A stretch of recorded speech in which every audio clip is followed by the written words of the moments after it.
صباح الخير أصدقائي. بما أنه الدنيا شتوية وشهر رمضان الكريم قرب، فأطيب الشي بالشتاء وبرمضان هو الشوربات. اليوم بدنا نعمل مع بعض شوربة العدس. الكمية بتكفي 4 أشخاص. والمقادير: كاسة عدس أحمر، حبة جزر، حبة بطاطا، حبة بصل، مكعب ماجي، 3 معالق زيت زيتون، نص معلقة ملح، وربع معلقة بهار أبيض. أصدقائي، أول مرحلة بنحط زيت الزيتون على النار، وبعدين بنضيف عليه البصل بعد ما نكون قطعناه بهالشكل، وبنحركه حوالي دقيقتين 3، لأنه لازم يتقلى شغلة دقيقتين 3. وهلا بعد ما قلينا البصل بنضيف عليه الجزر والبطاطا، بنحركهم بهالشكل على السريع، وبنضيف عليهم العدس بعد ما نكون غسلناه، وبنقليهم لمدة دقيقتين.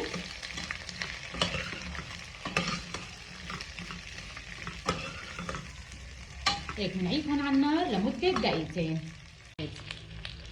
وهي شكل الخضرة مع العدس بعد ما قليناها. وهلا بنضيف عليها حوالي كاستين مي، لازم تكون انغمرت معنا بالمي.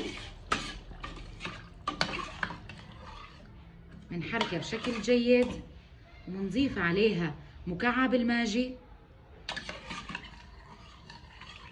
وبنحط لها الملح والبهار الابيض، وبنغطيها وبنحطها على النار حوالي 20 دقيقة لنص ساعة مشان نسلقهم. وهلأ هيك بيكون استوى العدس وانسلق هو والجزر والبطاطا والبصل بهالشكل. هيك استووا. وهلأ بنخلطهم على الميكسر أو على خلاط الكوكتيل المتوفر عنا. وهي هيك شوربة العدس صارت جاهزة بعد ما استوت وخلطناها على الخلاط أو الميكسر المتوفر عنا. وبعد ما نخلطها بنحطها على النار لمدة 10 دقايق مشان تتعقد وتغلي شوي على مهلها، وبعدين بنقدمها وصحة وهنا. أصدقائي، وهلأ بدنا نقدم الشوربة. هي جهزنا الخبز المحمص صبيناه بالصحن، وهيك شوربتنا صارت سخنة وجاهزة. ومنصبها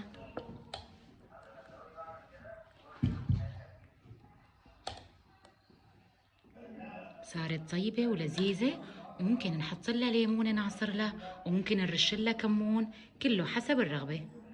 صحة وألف هنا.